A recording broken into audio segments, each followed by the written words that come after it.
For today's menu ay magluluto po tayo ng two-way kare-kare.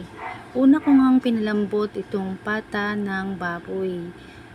Pinakulaan ko lang po siya ng around 30 to 40 minutes. Then after po nyan, isalang na po natin ang ating kawali at nilagyan ko na nga rin po yan ng mantika. Igisa lang po natin ang ating bawang.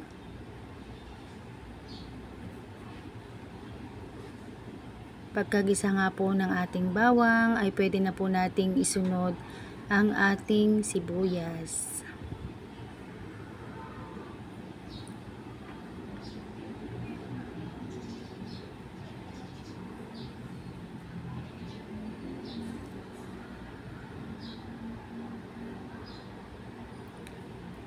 So antayin lang po natin na medyo mag-brown ang ating sibuyas.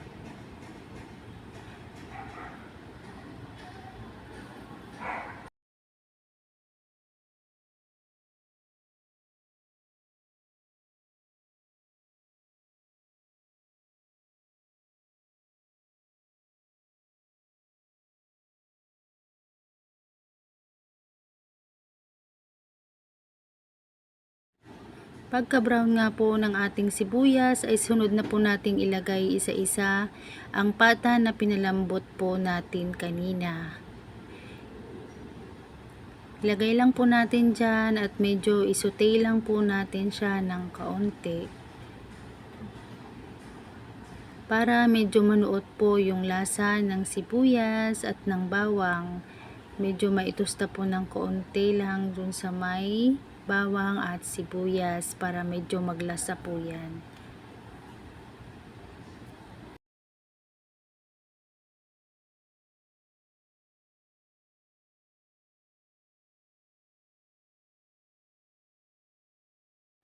Medyo kinuskus ko nga lang po siya yan para kahit papaano ay ma-absorb niya yung lasa ng pagkakagisa ng bawang at sibuyas.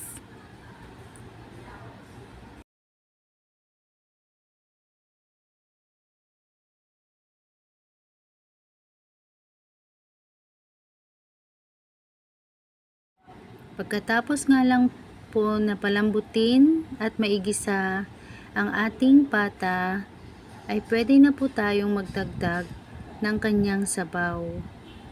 Para kahit papaano magsisimmer lang po ng kaunti ang kanyang pagkakasabaw. So ayan na po yung itsura niya. Pwede na po nating ilagay yung kanyang pinagpakuluan po natin kanina. Pork broth na lang po yun. Tapos magdagdag na lang din po tayo ng 3 cup ng tubig. Para po kahit papaano nagsisimmer po siya at nagre-reduce ng kaunting sabaw. Masarap din po minsan na medyo mas masos pero malapot ang ating kare-kare.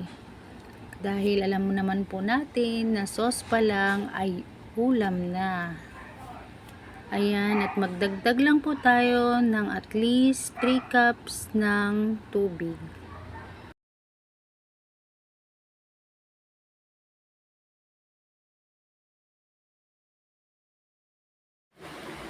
Ayan lang po natin napakuluin ang ating pata.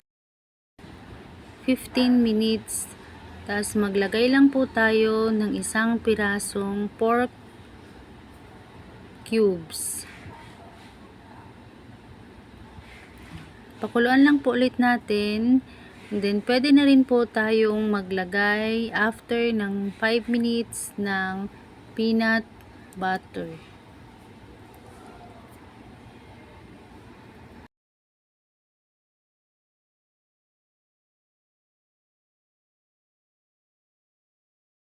Ayan, at isunod ko na nga po ang paglalagay ng peanut butter. Pagkakulo nga po niya at natunaw lang yung ating pork cubes. Naglagay nga lang po pala ako ng 1/2 cup. Kung kukulangin po sa inyo yung 1/2 cup ng lasa ng peanut butter, pwede pa po tayong magdagdag ng at least another 1/2 cup para po medyo mas malasa ang ating kare-kare. Yung iba po ang ginagamit nila is mani, grind mani.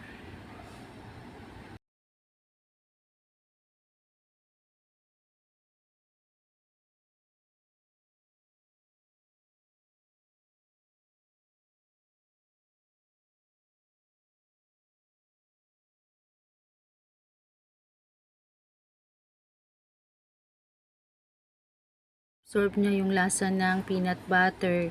Then, pwede na rin po tayong maglagay ng atsuete liquid. Tinuna ko nga lang po pala yung atsuete sa mainit na tubig at inilalo ko na po dyan sa kanyang sabaw para magkakulay po ang ating kare-kare.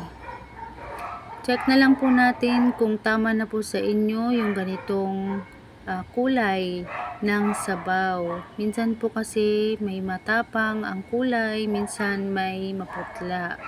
So, tansyahin nyo lang po yung paglalagay ng kanyang atsuete. Yan lang natin na kumulo po ang ating sabaw hanggang sa medyo lumapot po siya ng kaunti. Magsisimmer na po yan. Maglagay nga lang po pala ako ng 1 kutsara ng bagoong alamang para medyo may kaunting alat at lasa. So, habang pinakukulan ko nga po yun, ay nagprito na ako ng talong at nanglaga na po ako ng pechay. Hindi ko na po napicturan yung sitaw at yung ating puso ng saging na nilaga. So, ayan guys, medyo malapot ng ating sabaw. Pwede na natin siyang i-plating. Ito nga po yung aking ginawa. Una ko na nga pong i-plating sa one way. Ganito po yung unang style na nakahiwalay po yung mga na steam or boiled nating mga gulay. Ito po yung isang klase ng ating way ng tsura ng ating kare-kare.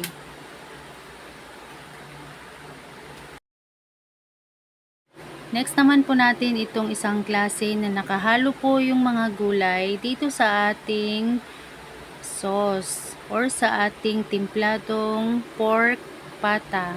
Lagay na po natin ang sitaw at isunod po natin yung mga boiled puso ng saging o pinakuluan nating puso ng saging.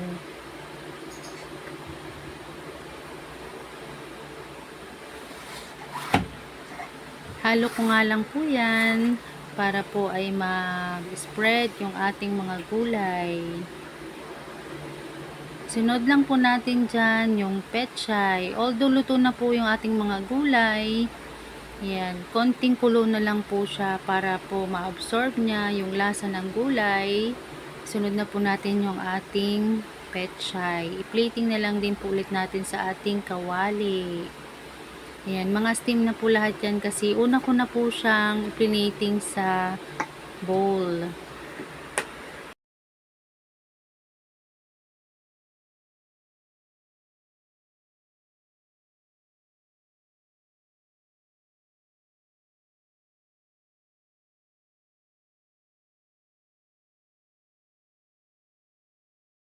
Ko na nga rin po pala na picturean yung aking paglalagay ng pritong talong na inibabaw ko nga lang din po dyan sa ating kare-kare.